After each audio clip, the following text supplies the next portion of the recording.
اللہم صلی علی محمد، اے اللہ آپ بھیجیں محمد صلی اللہ علیہ وآلہ وسلم پر درود یا رحمت، اللہم صلی علی محمد وعلی آل محمد۔ تو اللہ تعالیٰ سے ریکویسٹ کی جاتی ہے، تو یہ دعا ہے، اور دعا ہے عبادت۔ جامعہ ترمذی کے اندر، ابو داؤد میں، سنن نسائی میں حدیث ہے، الدعاء هو العبادہ، دعا ہی تو عبادت ہے۔ اور اس کے بعد نبی علیہ السلام نے جب یہ بات ارشاد فرمائی الدعاء هو العبادہ، پھر آپ نے سورۃ المؤمن کی آیت نمبر 60 تلاوت کی، ادعونی استجب لکم ان الذین یستکبرون عن عبادتی، اے میرے بندو مجھ سے مانگو میں تمہاری دعا کو قبول کروں گا، بے شک وہ لوگ جو میری عبادت سے تکبر کرتے ہیں۔ بات دعا کی ہو رہی تھی لیکن آیا عبادت سے، کیونکہ دعا عبادت ہے، ایاک نستعین بھی عبادت ہے، دعا مانگنا، اسی لیے ہم کہتے ہیں کہ صرف اللہ ہی کو پکارا جائے۔ تو جو لوگ میری عبادت سے تکبر کرتے ہیں میں انہیں ذلیل و خوار کر کے جہنم میں داخل کروں گا۔ سورۃ المؤمن جسے سورہ غافر بھی کہتے ہیں، اس کی آیت نمبر ہے 60، اللہم اجرنا من النار، آمین۔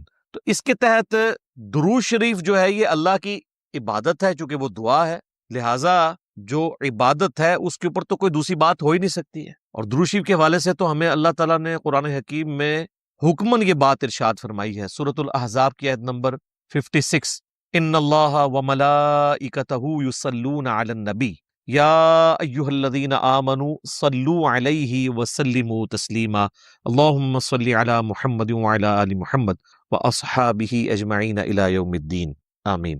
یہ آیت مبارکہ میں اللہ تعالیٰ نے واضح حکم دیا ہے کہ بے شک اللہ اور اس کے فرشتے نبی صلی اللہ علیہ وآلہ وسلم پر درود پڑھتے ہیں، اے ایمان والو تم بھی نبی صلی اللہ علیہ وآلہ وسلم پر درود اور خوب سلام بھیجو۔ اس کے کانٹیکسٹ میں جو پہلی اسلام کی تفسیر ہے نا، تفسیر تبری، امام ابن جریر تبری المتوفا 310 ہجری، ان کی تفسیر کو تفسیر ابن جریر بھی کہا جاتا ہے، ابن کثیر نے انہی سے کاپی کی ہے اکثر چیز۔ انہوں نے لکھا ہے کہ یہ جو اللہ کا درود ہے نا اور فرشتوں کا درود، یہ ہے کہ فرشتے دعائے رحمت کرتے ہیں نبی علیہ السلام کے لیے، اور اللہ اپنے نبی پہ رحمت بھیجتا ہے خود، کیونکہ اسے تو کسی کے کہنے کی ضرورت نہیں۔ تو یہ اللہ کا درود ہے، اللہ کا درود ہمارے والا درود نہیں ہے، ہمیں اللہ کو ریکویسٹ کرنی ہوتی ہے، اللہ تو خود ہی رحمت فرما دیتا ہے۔ تو درود و سلام کے حوالے سے یہ ذہن میں رکھیے گا کہ یہ آیت جب ان اللہ و ملائکتہ نازل ہوئی تو بخاری اور مسلم دونوں میں موجود ہے کہ صحابہ نے عرض کیا، اللہ کے محبوب علیہ السلام ہم نے آپ پر سلام تو سیکھ لیا ہے،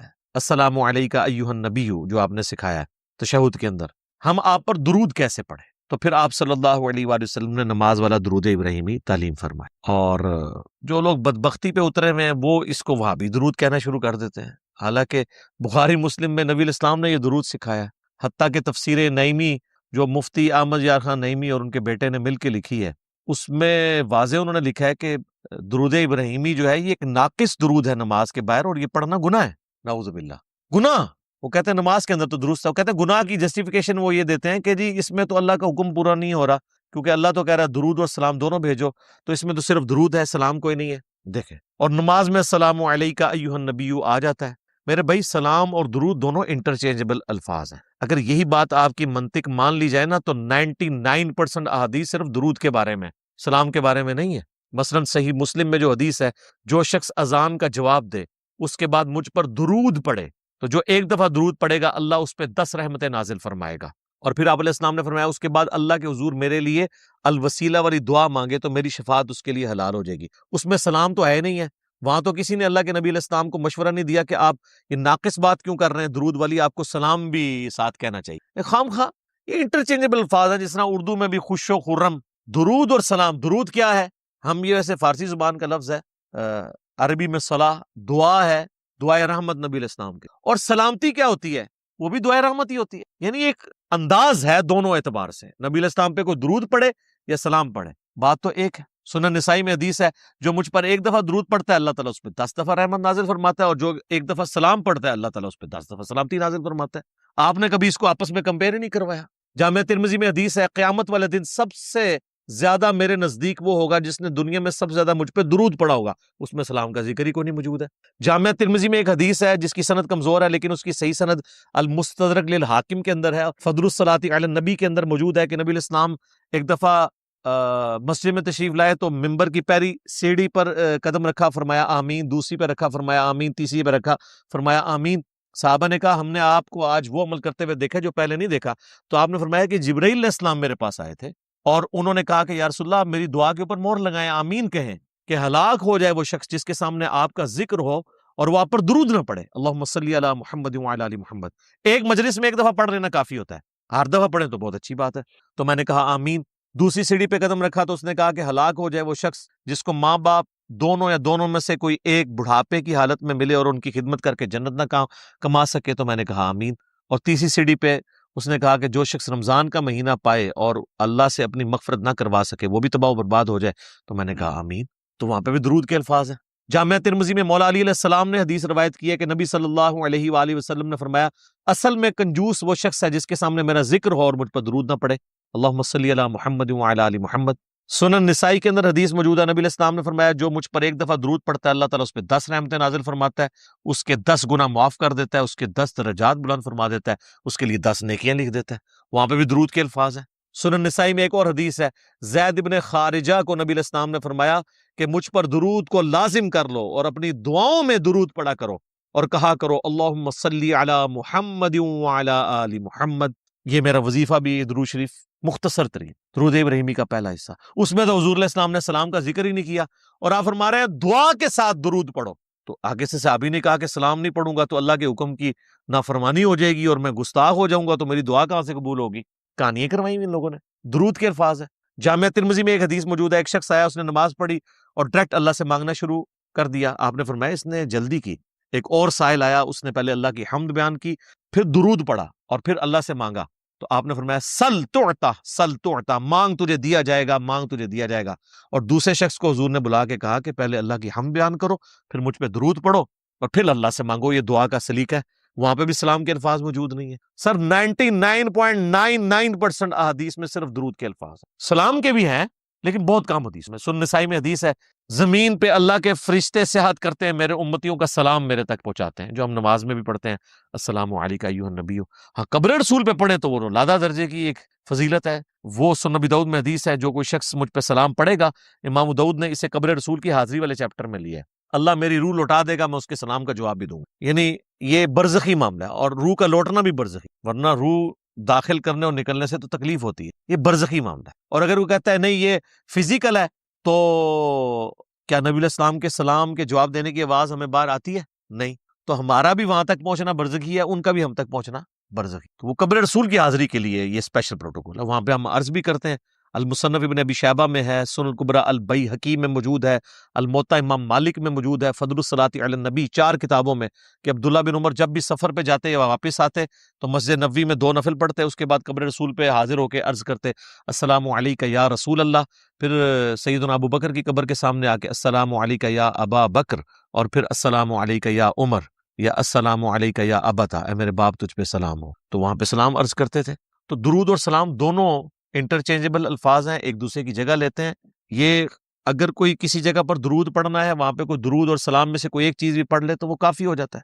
تو ہم یہی تو کر رہے ہوتے ہیں۔ مجھے بتائیں، حضرت عیسیٰ علیہ السلام کا جب نام آتا ہے تو بہت کم دفعہ ہم کہتے ہیں علیہ الصلاۃ والسلام، اکثر ہم کیا کہتے ہیں عیسیٰ علیہ السلام، ابراہیم علیہ السلام، لیکن محمد علیہ السلام آپ نے بہت کم سنا ہوگا، کیونکہ وہاں ہم صلی اللہ علیہ وآلہ وسلم کہہ رہے ہوتے ہیں۔ ادروائز یہاں پہ بھی محمد علیہ السلام بھی کہہ سکتے ہیں ہم، کوئی حرج نہیں ہے۔ تو یہ خام خواہ ان چیزوں کو یہ ایشو بناتے ہیں اور پھر لوگوں کے اوپر فتوے لگاتے ہیں، اور انہوں نے یعنی چیزیں ڈیوائز کی ہوئی ہیں، اور وہ کہتے ہیں جی اب جو بندہ جمعے کے بعد مصطفیٰ جان رحمت پہ لاکھوں سلام نہیں پڑھتا تو وہ اس کے دل میں بغض رسول ہے۔ دیکھیں، اندازہ کریں، یعنی اس کا تو مطلب یہ ہے کہ کل کو میں کوئی مسجد بناؤں اور اس میں اپنا لکھا ہوا کوئی نعتیہ کلام وہاں پہ جاری کر دوں ہر نماز کے بعد، جس میں نبی علیہ السلام کی تعریف ہو، اور جو کوئی شامل نہ ہو، میں کہوں یہ گستاخ رسول ہے۔ پھر ہمیں مصطفیٰ جان رحمت پہ لاکھوں سلام سے کوئی چڑ نہیں، میں تو یہاں پڑھوایا ہے اس اسٹیج سے کئی دفعہ۔ اس کے بعد اشعار تو بہت ایکسٹراڈنری اشعار ہیں، چند ایک چیزوں سے ہمیں بھی اختلاف ہے۔ نعت کے طور پہ آپ ضرور پڑھیں، وہ صحیح مسلم میں حدیث ہے کہ حسان ابن ثابت جو تھے وہ نبی علیہ السلام کے لیے نعت پڑھا کرتے تھے، باقاعدہ نعت اشعار موجود ہیں، اور بخاری اور مسلم دونوں میں حدیث ہے اے اللہ روح قدس کے ذریعے حسان کی مدد فرما، جس طرح کہ عیسیٰ ابن مریم کی ہوئی تھی۔ نبی علیہ السلام تو دعا کرتے تھے نعت پڑھنے والوں کے لیے۔ نعت کے طور پہ ضرور پڑھیں، لیکن جب آپ کسی چیز کو اجتماعی عبادت کی شکل دیں گے اور اسے کسی جگہ فکس کریں گے، جس طرح انہوں نے ہر نماز جمعہ کے بعد صلاۃ السلام کھڑے ہو کے یوں پڑھتے ہیں اور اسے فکس کر لیا اس اعتبار سے، اور کھڑے ہو کر صلاۃ السلام ایک دائرہ بنا کے، اور جو نہیں پڑھتا اس کو کہتے ہیں اس کے دل میں بغض ہے۔ حالانکہ ان سے پوچھے کہ صحابہ کرام صلاۃ السلام اس طرح جمعے کے بعد پڑھتے تھے، ہیں اینج کریں گے؟ عربی میں ہی بتا دیں کہ پڑھتے تھے کہ نہیں. ہم کہتے ہیں یار اذان کے ساتھ درود نہ پڑھو, اذان کے بعد آپ درود اور دعا مانگو, مسلم شریف میں حدیث ہے, شفاعت واجب ہو جائے گی. پہلے کیوں پڑھتے ہو, اس کا حصہ کیوں بنا دیا ہے؟ وہ کہتے ہیں ہم وقفہ کر لیتے ہیں, اور وقفہ بھی کرتے ہیں جب بجلی ہو, جب بجلی آف ہو, اسپیکر بند ہو, تو بغیر صلاۃ والسلام کے ہی اذان دے دیتے ہیں, کیونکہ وہ کسی اور کو سنا رہے ہوتے ہیں. تو کہتے ہیں جی کیا ہوا اگر ہم نے پہلے ملا لیا؟ تو ہم کہتے ہیں کیا حضرت بلال نے صلاۃ والسلام پڑھا تھا؟ اور یہ سیم بات غلام سعود سعیدی صاحب نے بھی شرح صحیح مسلم میں, بریلویوں کے خود اتنے بڑے محدث گزرے ہیں اور کسی حوالے سے میرے استاد بھی ہیں, تو انہوں نے لکھا ہے کہ حضرت بلال کے دل میں ہم سے زیادہ عشق رسول تھا, لیکن وہ اذان سے پہلے درود و سلام نہیں پڑھا کرتے تھے. اور ان کی مسجد میں میں بلکہ ایک دو راتیں رہا بھی ہوں, تو انہوں نے منع کیا ہوا تھا وہاں. کبھی کبھار وہ اپنے مکتب فکر کے شر سے بچنے کے لیے 3-4 دن بعد نا ایک دفعہ درود پڑھوا لیتے تھے, وہ بھی بعد میں. ویسے وہ اذان کے ساتھ درود نہیں پڑھواتے تھے. تو ہم جب کہتے ہیں تو وہ فوراً فتویٰ لگاتے ہیں. وہ کہتے ہیں نہیں بغض ہے جبھی تو منع کر رہے ہیں نا, ٹائم کوئی اللہ نے بتایا نہیں ہے. اگر اللہ نے ٹائم نہیں بتایا تو جب مرضی پڑھیں.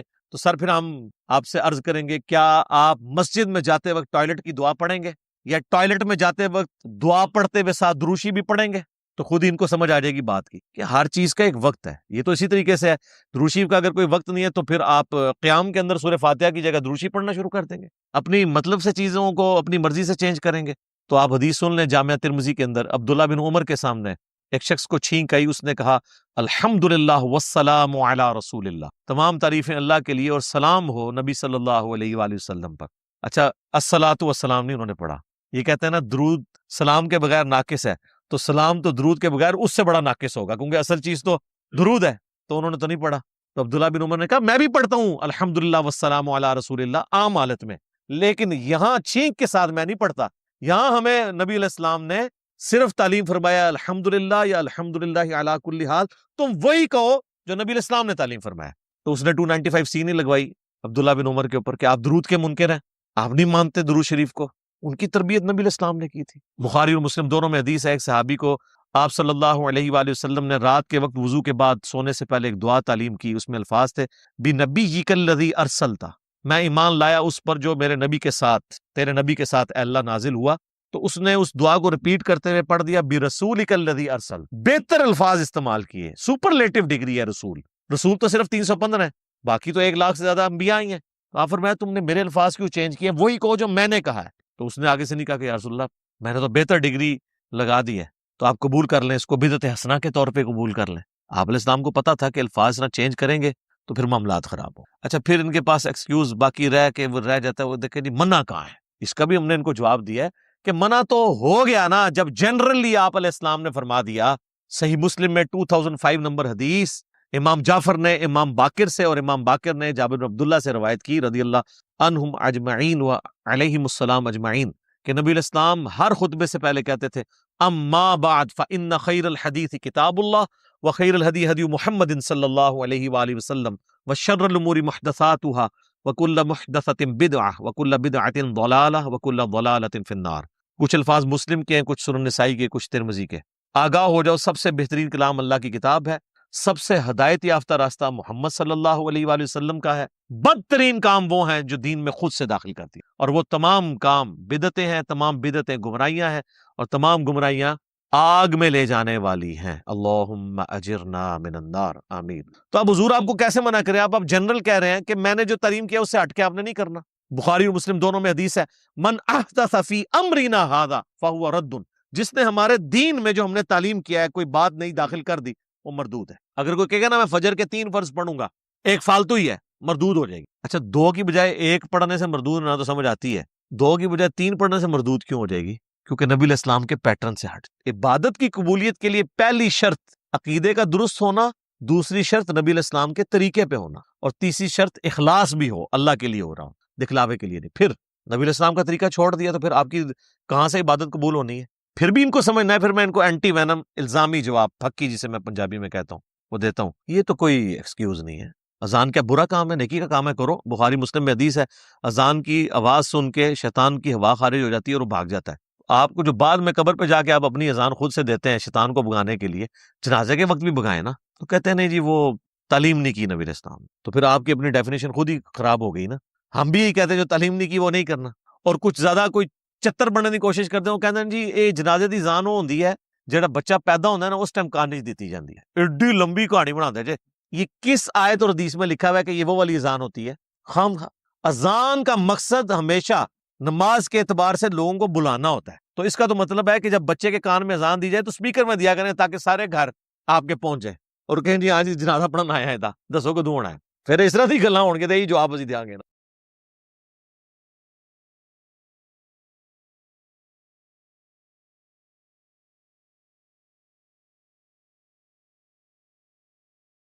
عید کے لیے میں نے بات کی، وہ کہتے ہیں نہیں دیکھیں جی بخاری مسلم میں آتا ہے کہ نبی علیہ السلام عید کی اذان نہیں دیا کرتے تھے، صرف جماعت ہوتی. تو اس میں منع تو کہیں نہیں لکھا ہوا کہ آپ منع کرتے تھے، کیونکہ آپ تو کہتے ہیں جو اللہ کے نبی نے کیا یا نہیں کیا اگر وہ اچھا کام ہے اور منع نہیں کیا تو جائز ہے، تو عید کی اذان دے نا. تو کہیں گے نہیں. تو یہاں پہ بھی آپ یہی سمجھیں. تو یہ بدعت کو سمجھیں، یہ بہت سینسٹیو ایشو ہے. اس طرح تو ہر شخص اپنی مرضی کا دین ڈیوائز کرنا شروع کر دے گا. وہ کہتے ہیں نہیں جی ایک حدیث ہے صحیح مسلم کے اندر کہ جس نے اسلام میں اچھی بدعت جاری کی اسے ثواب ملے گا، اور جتنے لوگ عمل کریں گے اس کا ثواب بھی ملے گا. جس نے بری بدعت جاری کی تو اس کا وبال اس پہ ہوگا، اور جتنے لوگ عمل کریں گے ان کا وبال بھی اس پہ پڑے گا. سر یہ کہیں مسلم شریف میں ان الفاظ کے ساتھ نہیں ہے. یہ الفاظ ہیں سنت حسنۃ اور سنت سیئۃ. جس نے اچھی سنت جاری کی اور جس نے بری سنت جاری کی. اچھا طریقہ، سنت مانے طریقے کے. اور یہ پوری حدیث جو ہے یہ بیان نہیں کرتے، اس میں خود ہی کلیئر ہو جائے گا کہ نبی علیہ السلام کے پاس کچھ نیو مسلم آئے جن کے پاؤں میں جوتیاں بھی نہیں تھیں اور غربت کے آثار ان پہ نمایاں تھے. نبی صلی اللہ علیہ وآلہ وسلم نے خطبہ دیا مسجد کے اندر نماز کے بعد، اور اس میں آپ علیہ السلام نے قرآن پاک سے جو ہے وہ انفاق فی سبیل اللہ سے متعلق آیات تلاوت کی اور ترغیب دلائی. تو لوگ اپنے اپنے گھروں کو گئے تاکہ ان نیو مسلمز کی مالی مدد کریں. تو ایک شخص گیا، وہ اتنا بڑا جو ہے نا وہ بھر کے نا بورا، صحابہ کہتے ہیں بڑی مشکل سے وہ گھسیٹتا ہوا لا کے مسجد کے سین میں اس نے رکھا. تو اس کو دیکھ کے باقی لوگوں کو بھی ہمت ہوئی، اپنے گھروں سے سامان لے کے آئے. تو نبی علیہ السلام نے اس شخص کے بارے میں فرمایا جس نے اسلام میں اچھا طریقہ جاری کیا، اسے ثواب ملے گا، اور جتنے لوگ اس کو دیکھ کے کریں گے اسے بھی ثواب ملے گا. تو یہ مسجد میں لا کے اللہ کی راہ میں خرچ کرنا، اس میں کون سی بدعت ہوئی تھی؟ یہ طریقہ تھا. آج اس طریقے کی ماڈرن فارم ہو سکتی ہے، آپ آن لائن کسی مدرسے کے اکاؤنٹ میں پیسے ٹرانسفر کرتے ہیں. تو یہ تو نبی علیہ السلام کے زمانے میں نہیں تھا. لیکن مسجد یا مدرسے کی خدمت کرنا مال کے ذریعے تو صحابہ کی سنت تھی. سیدنا عثمان نے 3 دفعہ جنت کی بشارت اسی کے اوپر پائی ہوئی ہے. طریقہ بدل گیا. طریقے تو بدلتے رہیں گے. نبی علیہ السلام نے اونٹ پہ حج کیا، ہم جو ہے وہ جہاز پہ جاتے ہیں. طریقہ بدلا لیکن عبادت کا طریقہ نہیں بدلا. مڑ مڑ کے بھی مثال دے دینا، اور جی مسجد میں قالین ڈلوا لیے، اے سی لگوا لیے، یہ بدعت نہیں ہے سر، اس لیے کہ اس کا نماز سے کوئی تعلق ہی نہیں ہے. آپ تو زبان سے نیت کرتے ہیں، کبھی آج تک آپ نے کبھی دل میں بھی یہ نیت کی ہے؟ زبان سے تو نہیں کی ہوگی کہ اوپر اس قالین کے، سامنے اس ٹھنڈے ٹھنڈے اے سی کے، نیچے اس فانوس کے، منہ طرف خانہ کعبہ شریف. تو اس کا مطلب دین کا حصہ ہی نہیں. دین کو فیسیلیٹیٹ کرنے والا ایک طریقہ ہے، جیسے کہ صحیح بخاری اور صحیح مسلم. یہ امام بخاری امام مسلم نے ایک طریقہ اڈاپٹ کیا. یہ ویڈیو کیمرے میں ہم جو کچھ ریکارڈ کر رہے ہیں یہ ایک طریقہ ہے، ریکارڈ دین نہیں ہو رہا ہے، طریقہ ہے. تو طریقے تو اسی طریقے سے اگلے زمانوں میں لوگ گٹھلیوں کے اوپر شمار کرتے تھے، اب الیکٹرانک کاؤنٹر آ گئے، ایک اچھا طریقہ ہے. تو اسلام میں اس طرح کے طریقے جو جاری ہوئے ہیں ان کے اوپر بشارت ہے، اور برے طریقے اگر کوئی جاری کرے گا تو ظاہر ہے اس کے اوپر وبال ہوگا. تو یہ اچھی بدعت اور بری بدعت والا معاملہ نہیں ہے، اچھا طریقہ اور برا طریقہ ہے. بدعت کی ڈیفینیشن کو اس حوالے سے اور پھر یہ اتنے اس معاملے میں سخت ہیں. اسی جمعے کو ہم نے ایک جگہ مسجد میں نماز پڑھی. اب وہ مسجد بھی یعنی وہ جنہوں نے بنوائی ہے، ایک بھائی ان کا اہل حدیث ہے، ایک بریلوی ہے. امام مسجد انہوں نے وہ رکھا ہوا ہے ایک بریلوی، اور جو خطبہ دیتے ہیں وہ ایک اہل حدیث ٹائپ ہیں بھائی، تنظیم اسلامی کے جو رفع الیدین سے نماز پڑھتے ہیں. تو نماز پڑھ کے ہم نکلے ہیں تو انہوں نے جناب سپیکر آن کر کے ایک بچہ کھڑا کر کے 2 بندے کھڑے کر کے مصطفیٰ جان رحمت اللہ کو سلام شروع کر دیا، اور عجیب و غریب نظروں سے باقیوں کو دیکھ رہے ہیں کہ یہ لوگ پڑھ نہیں رہے. انہوں نے یہ سمجھا کہ اب یہ اس جمعے کا حصہ بن گیا تو بنا دیا انہوں نے. وہ کہتے ہیں جمعے والے دن درود شریف کی بڑی فضیلت ہے. سر درود شریف کی فضیلت ہے جب آپ انڈیویجولی پڑھتے ہیں، بالکل ہے. ابو داؤد میں حدیث موجود ہے، مشکات کے اندر بھی ہے کہ جمعے کا دن تمام دنوں کا سردار ہے. اس دن آدم علیہ السلام پیدا ہوئے، اس دن وہ فوت ہوئے، اس دن پہلا سور پھونکا جائے گا، اسی دن دوسرا سور پھونکا جائے گا. تم جمعے کے دن مجھ پہ درود کی کثرت کرو، بے شک تمہارا درود مجھ پہ پیش کیا جاتا ہے. ایک صحابی نے عرض کیا اللہ کے نبی جب آپ مر جائیں گے اور آپ کی ہڈیاں مٹی میں مل جائیں گی، الفاظ ذرا غور کریں، کوئی گستاخی کا فتویٰ نہیں لگا ان پہ، تو کیا آپ پہ اس وقت بھی درود پیش ہوگا؟ تو آپ نے فرمایا ان اللہ حرم علی الارض ان تاکل اجساد الانبیاء، بے شک اللہ نے مٹی کے لیے حرام کر دیا ہے کہ وہ نبیوں کے جسموں کو کھائے. مجھ پہ اس وقت بھی درود پیش ہوگا. تو ظاہرہ درود شریف جمعے دن پڑھنا چاہیے. اللہم صلی علی محمد وعلی آل محمد. ہم تو پڑھتے ہیں اہتمام کے ساتھ جمعے والے دن درود شریف، لیکن اس کو آپ مصطفیٰ جان رحمت پہ لاکھوں سلام کس طرح فٹ کر رہے ہیں؟ بریلویوں نے یہ نشانی بنا دی، دیوبند نے جی وہ ایک درود شریف وہ جی 80 دفعہ پڑھ لیں جمعے والے دن 80 سال کے گناہ معاف ہو جائیں گے۔ بریلویوں کو بھی بتایا جاتا ہے وہ اللہم صلی علی محمد النبی الامی وآلہ وسلم تسلیما۔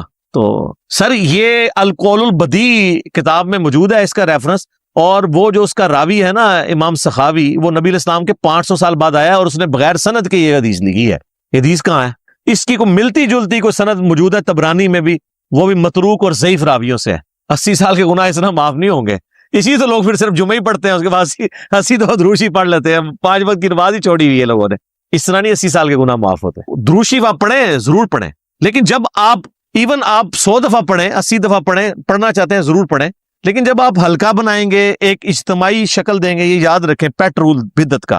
انڈیویجولی آپ جو مرضی کریں، جو کتاب و سنت میں آیا ہوا ہے، ٹائم سے ہٹ کے بھی، تو اس کے اوپر کوئی فتویٰ نہیں لگتا۔ وہ ہر شخص کو حق حاصل ہے نفلی عبادت جس ٹائم مرضی، اللہ جن اوقات کے اندر منع ہے، وہ ہم یہی کہیں گے کہ منع کن اوقات میں۔ میں آپ کو نہیں کہوں گا اشراق آپ نے فجر کا وقت ختم ہونے کے 20 منٹ بعد ہی پڑھنی ہے، آپ بے شک 2 گھنٹے بعد پڑھ سکتے ہیں، لیکن جو اجتماعی چیزیں ہیں نا، جیسے ہی اجتماعیت آئے گی تو ہر وہ چیز جو نبی علیہ السلام نے تعلیم نہیں فرمائی بدعت ہو جائے۔ مثلا اگر کوئی اشراق کی اذان شروع کروا دے، اذان نہ بھی شروع کروائے، اعلانیہ کہنا شروع کر دے کہ آؤ جی اشراق پڑھیں، بدعت ہو جائے۔ ویسے مسجد میں لوگ جمع تھے، بائی چانس نفلی جماعت کروا لی، وہ بخاری مسلم میں حدیث ثابت ہے کہ ہو سکتا، لیکن اسپیشلی روزانہ بیٹھنا، بندوں کو اکٹھا کر کے اشراق پڑھوانا جماعت کے ساتھ، بدعت۔ انڈیویجول آپ کریں، انڈیویجولی آپ تسبیح پہ پڑھیں، گٹھلیوں پہ پڑھیں، کوئی حرج نہیں ہے۔ ابو داؤد میں حدیث ہے، ایک صحابیہ پڑھ رہی تھی، نبی علیہ السلام نے اس کو منع نہیں کیا، بلکہ آپ نے کہا اس سے آسان وظیفہ تعلیم فرماتا ہوں، ہمارے نزدیک گٹھلیوں پہ پڑھنا جائز ہے، آپ تسبیح پہ پڑھ سکتے ہیں، لیکن اگر آپ بندے اکٹھے کر لیں اور آگے ایک چادر بچھا کے گٹھلیاں رکھ لیں اور اجتماعی اس کو شکل دے دیں تو اس کے اوپر بدعت کا فتویٰ لگ جائے۔ اور یہ میں بدعت کا فتویٰ اپنی طرف سے نہیں لگا رہا، سنن دارمی میں اتنی رکت انگیز حدیث ہے المقدمہ کے اندر، مقدمے کے اندر، سنت کی اہمیت کو اجاگر کرنے کے لیے۔ اور امام دارمی وہ ہیں جن سے آلموسٹ 70 احادیث امام مسلم نے لی ہیں، امام مسلم کے استاد ہیں امام دارمی، اور کتب ستہ کے بعد جس کتاب کا نمبر ہے نا الموطا امام مالک اور مسند احمد کو چھوڑ کے، وہ سنن دارمی ہے۔ اس کے مقدمے میں یہ روایت موجود ہے، بریلویوں نے چھاپی بھی ہے، آپ خود پڑھ لیں۔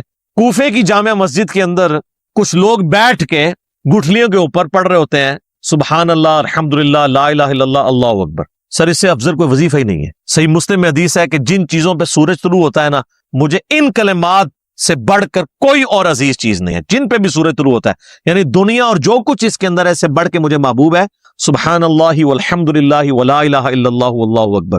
یہی تسبیح فاطمہ میں بھی الفاظ ہیں۔ تو ابو موسیٰ اشعری رضی اللہ تعالیٰ عنہ نے مسجد میں دیکھا کہ اس طرح، تو ایک بندہ بولتا ہے جی پڑھو 100 دفعہ سبحان اللہ، لوگ 100 دفعہ سبحان اللہ پڑھتے ہیں اور وہ اپنی گٹھلیاں پھینکتے ہیں۔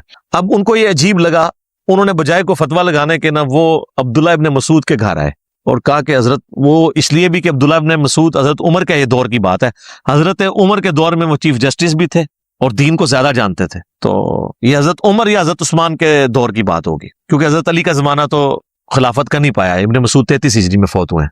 عبداللہ ابن مسعود کو انہوں نے آگے کہا کہ آج میں نے مسجد میں ایسا کام ہوتے ہوئے دیکھا ہے جو میں نے نبی علیہ السلام یا ان کے اصحاب میں تو نہیں دیکھا، تو ان کا کیا، ان کا یہ ہو رہا ہے۔ تو انہوں نے کہا کہ تم نے ان کو یہ کیوں نہیں کہا کہ اپنے بیٹھ کے گناہ شمار کرو، یہاں بجائے گٹھلیاں شمار کرنے کے اپنے گناہ شمار کرو۔ انہوں نے کہا کہ میں ابو عبد الرحمن، میں آپ کے پاس اسی لیے آیا تھا کہ میں آپ سے آ کے اس حوالے سے ڈسکس کروں۔ تو وہ جناب ابن مسعود کہتے ہیں میں تمہارے ساتھ مسجد میں جاتا ہوں، جا کے دیکھا انہوں نے، غصے میں آئے، وہی الفاظ جو اکثر آپ کو عمر سیریز میں بھی، وہی حق تباہ ہو جاؤ تمہارا ستیہ ناس، ابھی تو اللہ کے نبی کے کپڑے بھی پرانے نہیں ہوئے، آپ صلی اللہ علیہ وآلہ وسلم کے برتن بھی نہیں ٹوٹے اور آپ کے ساتھی بھی مر نہیں گئے سارے، اور اے امت محمدیہ تم نے اس طرح کی خرافات دین میں بدعت داخل کر دی تم۔ انہوں نے کہا کہ ہم تو سبحان اللہ الحمدللہ ہی پڑھے۔ انہوں نے کہا بیٹھ کے اپنے گناہوں کو شمار کرو، یہ طریقہ نبی علیہ السلام کا نہیں ہے تعلیم کیا ہوا، اپنی عبادت کرو۔ اور پھر ابن مسعود نے ایک جملہ بولا، وہ میں سمجھتا ہوں ان کی کرامت ہی ہے، انہوں نے کہا مجھے تو لگتا ہے تم میں سے اکثر لوگ، شاید اللہ کو بہتر پتہ ہے، مجھے تو لگ رہا ہے کہ دین سے ہی پھر جائیں گے، اور وہی ہوا۔ وہ اسی حدیث کے اندر وہ تابعی کہتے ہیں اللہ کی قسم میں نے ان میں سے کئی لوگوں کو نہروان کے مقام پر خوارج کی طرف سے مولا علی کے خلاف لڑتے ہوئے دیکھا، مجھے یاد آیا کہ ابن مسعود نے صحیح کیا جی، وہ خارجی ہو گئے۔ یہاں پہ آپ کے سارے صوفیاء کے وہ ختم خواجگان اور ختم فلاں اور وہ کیٹیاں اور کوئی بھی نہ کرے تو تیجے 40ویں کے اوپر اور دعا کے نام کے اوپر دیوبندی بھی سارے یہ سارے کام کر رہے ہوتے ہیں۔ تو ہم جب ان کو سمجھاتے ہیں تو وہ کہتے ہیں جناب آپ لوگ ان چیزوں کو صحیح نہیں مان رہے، آپ اللہ کے ذکر سے روک رہے ہیں، آپ جو ہے وہ منکر ہو گئے ہیں۔ تو خدا کے لیے ہوش کے ناخن لیں، یہ جو اس کو لازم کر کے جمعے کا حصہ بنا دیا ہوا ہے، بلکہ ہمارے تو پنجاب میں تو اکثر مساجد میں فجر کے بعد بھی یہ پڑھا جاتا ہے، جمعے والی بات نہیں رہی، اب تو فجر کے بعد بھی پڑھا جاتا ہے۔ اور کئی مساجد ایسی ہیں کراچی میں آپ چلے جائیں جہاں روزانہ ایک نیا سلام پڑھتے ہیں، وہ میرا خیال ہے انہوں نے اسی لیے نیا رکھا ہے کہ جی دیکھیں ہم بدل بدل کے پڑھ رہے ہیں، ہم نے ایک کو مخصوص نہیں کر لیا۔ لیکن یہ بدعت ہی ہے جو آپ نے نا اجتماعی عبادت کوئی بھی دین میں خود سے داخل کر کے اس طریقے سے اس کا پابند کرنا، یہ غلط ہو جائے گی۔ انڈیویجول آپ بے شک کریں، آپ کوئی کہہ سکتا ہے یہ جو درس قرآن مسجد کے اندر ہوتے ہیں یا درس حدیث ہوتے ہیں یہ بھی تو اجتماعی ہے، یہ نبی علیہ السلام نے مقرر نہیں فرمایا۔ سر اس کی تو دین اصل میں ہے کہ صحابہ کرام اجتماعی شکل میں ہی درس میں شریک ہوا کرتے۔ بخاری مسلم میں آتا ہے عبداللہ ابن مسعود کہتے ہیں کہ میں تمہارے لیے ہفتے میں ایک ہی دن مقرر کروں گا، کیونکہ نبی علیہ السلام بھی ہمیں ہفتے میں ایک ہی دن جمعرات کے دن واز کیا کرتے تھے تاکہ ہم اکتا نہ جائیں۔ تو صحابہ کرام علمی حلقوں میں بیٹھ کے لوگوں کو سکھانا یہ اصل ہے، پوری کی پوری دین میں موجود ہے۔ اس کے لیے آپ کوئی بھی ٹائم رکھ لیں، کوئی حرج نہیں ہوگا۔ یہ وہ اجتماعی حلقے ہیں جن کی اصل ہے، اور وہ جن اجتماعی حلقوں کی بات کرتے ہیں نا جی، بخاری مسلم میں ہے کہ جی وہ فرشتے اللہ کے ذکر کے حلقے تلاش کر رہے ہوتے ہیں اور پھر وہ اللہ تعالیٰ کے پاس واپس جاتے ہیں تو وہ گفتگو بڑی وہ مزے لے لے کے سناتے ہیں کہ جی اللہ تعالیٰ بخش دیا ان کو بھی اور جتنے لوگ وہاں پہ تھے، اور اگر ایک ویسے بھی ساتھ گزر رہا تھا وہ بھی بخشا گیا۔ تو یہ اللہ کا ذکر تو نہیں تھا۔ مسلم شریف میں الفاظ ہیں کہ جہاں پہ لوگ اکٹھے ہوتے ہیں قرآن کی تعلیم سیکھنے اور سکھانے کے لیے اور تلاوت کے لیے، قرآن کی تعلیم کے حلقے، بابوں کی تعلیم کے حلقے نہیں، کتابوں کی تعلیم۔ اسی تو ہم کہتے ہیں کہ مرنے سے پہلے اے مسلمان کر لے اس پہ غور، کتابوں کا خدا اور ہے، بابوں کا خدا اور۔ یہ بار بار میں آپ کو چیز ہائی لائٹ کرتا ہوں کہ خدا کے لیے بدعت کے ایشو کو ہلکا نہ جانے۔ وہ پنجابی کہتے ہیں ایک غریب تو بدتمیز، ایک خود آپ دین میں چیز داخل کرتے ہیں جو نہیں کر رہا ہوتا، اس کے اوپر گستاخی کے فتوے لگا رہے ہوتے ہیں۔ تو آپ دین میں یہ جو چیزیں انجیکٹ کر رہے ہیں، ظلم تو آپ نے کیا ہے۔ نبی علیہ السلام نے جب واضح فرما دیا ہے کہ بھی من احدث فی امرنا ھذا فہو رد، تو مردود ہو۔ اچھا طریقہ اور بدعت، اس میں فرق رکھنا ہے، کیونکہ یہ سارے ان چیزوں کی پلی لیتے ہیں اور وہ کہتے ہیں جناب پرنٹنگ پریس پہ قرآن چھپ رہا ہے، یہ بدعت نہیں ہے۔ یہ بدعت اس صورت میں ہوگی جب قرآن ایسا چھپے جو اللہ کی طرف سے نازل نہیں ہوا۔ جب وہی ہے تو آپ جس مرضی طریقے سے کریں۔ اس کا تو مسلم شریف کی جو میں نے حدیث بتائی کہ اسلام میں اچھا طریقہ جاری کرنے والے پہ ثواب ملے گا۔ ہم یہ ویڈیو کیمرے میں ریکارڈنگ کروا رہے ہیں، یہ ایک اچھا طریقہ ہے۔ قرآن و سنت کے سافٹ ویئرز بنے ہوئے ہیں، یہ اچھا طریقہ ہے، ان کو ان چیزوں کے ساتھ میچ نہ کریں، اور لہٰذا کسی پہ فتوے نہ لگائیں، اور پیار اور محبت کے ساتھ جو بندہ تنگ کرتا ہے نا، اس سے کوئی بحث کرنے کی بجائے میری یہ ویڈیو اس کو پیار محبت سے شیئر کروائیں کہ یار ایک بار یہ دیکھو تو صحیح کہ ایشو کیا ہے۔ اصل میں صلاۃ و سلام سے کسی کو چڑ نہیں ہے، مسئلہ یہ ہے کہ آپ وہ چیزیں اسلام کے اندر داخل کر رہے ہیں کہ جن کی اصل موجود نہیں ہے۔ میں آپ کو ایک مزے کی بات بتاؤں، یہ بات ہے 2000 کی یا 1999 کی نا، ہم دعوت اسلامی کا ایک مدنی قافلہ لے کے نا قائد اعظم یونیورسٹی گئے اسلام آباد۔ تو اس وقت کٹر ظاہر ہے ہم سبز پگڑی باندھتے تھے۔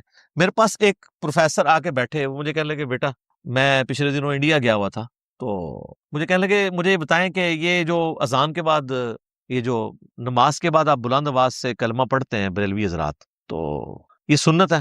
تو میں نے کہا نہیں جی یہ تو کوئی سنت نہیں ہے۔ میں نے کہا میں تو پڑھتا ہی نہیں ہوں۔ اور آپ کو بتاؤں حیران کن بات، فیضان مدینہ کراچی جہاں الیاس قادری صاحب ہزاروں لوگوں کو لے کے بیٹھے ہوتے ہیں مدنی چینل پہ، وہاں نماز کے بعد کلمہ نہیں ہوتا، پن ڈراپ سائلنس ہوتی ہے، کوئی کلمہ نہیں پڑھا جاتا۔ میں نے الیاس قادری صاحب کے پیچھے 1999 میں بالکل پیچھے ان کی امامت میں پہلی صف میں کھڑے ہو کے کتنی نمازیں پڑھی ہیں۔ ابھی بھی جا کے کوئی چیک کرنا چاہتا ہے کر لے۔ لیکن پنجاب میں دعوت اسلامی کے کئی مراکز ہیں، وہاں پہ کلمہ ہو رہا ہے، پتہ ہے ان کو کہ یہ غلط ہے، کہ جو لوگ لیٹ ہو جاتے ہیں ان کی نماز ڈسٹرب ہو جاتی ہے، لیکن نہیں، روک نہیں سکتے۔ یہ ہمارے کالا دیو والی جتنی مسجدیں ان کے انڈر آتی ہیں، یہ جو کوٹلی والے پیر ہیں کشمیر والے، کشمیر میں ان کی سینکڑوں مساجد ہیں، کہیں پہ کلمہ نہیں اونچی آواز سے پڑھا جاتا۔ تو پروفیسر صاحب مجھے کہنے لگے کہ جی اب وہ ان پہ تو اوسی پڑ گئی نا۔ میں نے جب بات کی، میں نے کہا یہ تو کوئی نہیں، ہم تو نہیں پڑھتے۔ تو کہنے لگے میں یہی آپ کو بتانے لگا تھا کہ میں باقاعدہ بریلی اعلیٰ حضرت کے مزار پہ میں نے حاضری دی ہے، اور وہاں ان کی جو اپنی مسجد ہے اعلیٰ حضرت کی، جہاں ان کی اولاد نمازیں وغیرہ پڑھاتی ہے، جو مدرسہ ہے منظر الاسلام، وہاں پہ تو نماز کے بعد کلمہ نہیں اونچی آواز سے پڑھا جاتا۔ تو پھر بریلوی خود بھی کیا بریلوی ہیں؟ یہ سوچنے کی بات ہے نا، کہ بس ایویں سنا کے سنی، جس کو میں کہتا ہوں ٹنی، پڑھ پڑھا کے سننی نہیں۔ میں کہتا ہوں جی اعلیٰ حضرت کی تعلیمات میں کئی باتیں ایسی ہیں جن پہ یہ عمل کر لینا تو باقی مکاتبہ فکر کے ساتھ یہ کئی اختلافات ختم ہی ہو جائیں۔ احکام شریعت میں اعلیٰ حضرت نے لکھا ہے کہ نبی علیہ السلام کی مبارک جالیوں کے بارے میں کہ ان کو آپ چھو نہیں سکتے۔ عام قبر کے بارے میں لکھا ہے اس کے سامنے حد رکوع جھک نہیں سکتے، قبر کو چومنا، وہ کہتے ہیں چومنے میں اختلاف ہے، لیکن میرے نزدیک بہتر ہے کہ چوما بھی نہ جائے، حد رکوع جھکا بھی نہ جائے، اس کو ہاتھ بھی نہ لگایا جائے۔ تو یہ قبروں کو چومنے چاٹنے والے سارے لوگ کون ہیں؟ تو تعلیمات کو، اور اعلیٰ حضرت نے کوئی یہ اسلام جاری نہیں کیا کہ بھی انہوں نے کہا کہ میری مسجد میں جو ہے مصطفیٰ جان رحمت پہ لاکھوں سلام پڑھا جائے۔ اب باقی انہوں نے وصایا شریف میں کہا تھا کہ میری میت کے ساتھ جو ہے نا وہ پڑھا جائے، وہ کعبے کے بدرود دو جا تم پہ کروڑوں درود، وہ والا سلام، یہ والا اس میں پھر بھی نہیں ہے۔ لیکن یہ بھی مطلب میں ویسے انفارمیشن کے طور پہ بتا رہا ہوں، یہ نہ تسی کہو کہ جی یہ شروع کرا دینے جڑا اعلیٰ حضرت تو ثابت ہے۔